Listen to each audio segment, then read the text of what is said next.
He's got a brand new book digging into political corruption and says the next time someone tells you the Hunter Biden story's been debunked, you're not getting the truth. Best-selling author Peter Schweizer, next. Joe Biden's one of the finest men I know, but he's got to explain this. Somebody needs to look at this. How did Hunter Biden get $1.5 billion to invest when he'd been in business for 60 days from China? Democrat impeachment managers say the Biden family connection to Ukraine has been debunked. There's no evidence of any wrongdoing on the part of Hunter Biden. And Republicans are irresponsible to keep promoting false conspiracy theories. Senator Lindsey Graham calling them out, saying when and where have those allegations actually been debunked. So let's turn to Peter Schweizer, who's got a brand new book out called Profiles in Corruption, Abuse of Power by America's Progressive Elite. Good to have you with us. Great to be here. I have to note, though, the claim that that Senator Graham just made there was something that I think it was PolitiFact. I could look at my notes here. But one of the major fact-checking organizations has said this idea that Hunter Biden got $1.5 billion is not factual. Well, he didn't get $1.5 billion, but he was put on the board of directors of an investment fund financed by the Chinese government. And this is the pattern you see with Hunter Biden. He had no background in China. He had no background in private equity. And the question is, why did he get that job? He got that position after he traveled on Air Force Two with his father to Beijing, China. And that's what I think is so troubling. I mean, everybody gets in Washington, D.C. that if your last name is Biden or Bush, you're going to have some advantage.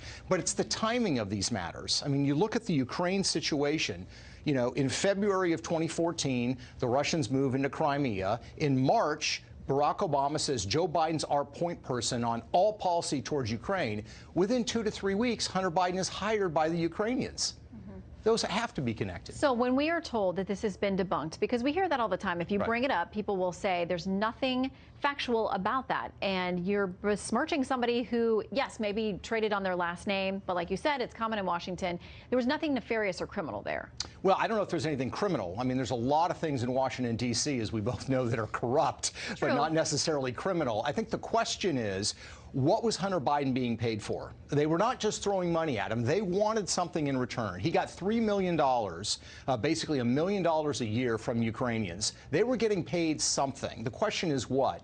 And again, to my point, it goes back to the timing. They hired him just several weeks after his father was put in charge of all aid policy. Those events are clearly tied. And while there are a lot of people in Washington who say, oh, this is just the way things are done, when you talk to people outside of the Beltway, doesn't matter what their politics are, they just think it smells. Okay, so the former vice president talked about this on the campaign trail. I believe this was yesterday. Here's what he said.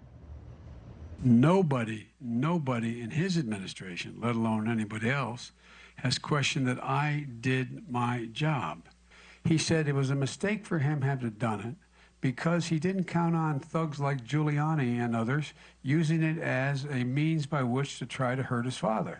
You know, and you and I know that there have been a number of people who are not Republicans or conservatives who've said they worried about this conflict of interest, at least the appearance of it. We have a headline from the New York Times in 2015, Obama administration concerned about Biden-Ukraine corruption. And there have been a number of people within the State Department and elsewhere who have said we were worried at least about how it looked. Yeah, exactly. And I mean, to me, the real tell here, this happens in Washington. People on both sides of the aisle do it. The big tell is when Joe Biden started getting heat for this, for the China deal and the Ukraine deal, what did he do? He announced if he's elected president, no foreign deals for his family members. Well, why wasn't that your policy in the first place? I think it's because he got caught, and I think that's part of the problem.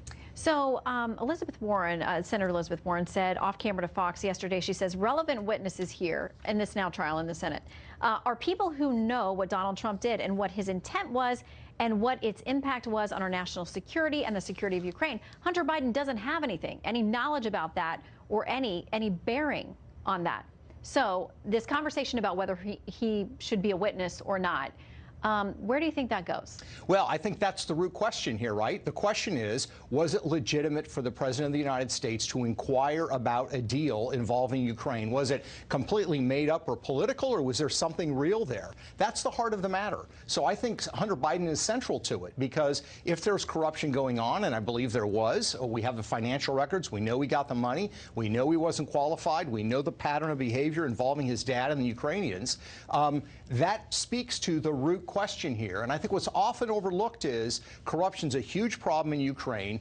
The new leader of Ukraine, Mr. Zelensky, if you look at who his chief sponsor was when he got elected, it's a Ukrainian oligarch named Kolomoisky, who many people in Ukraine believe is linked to Burisma.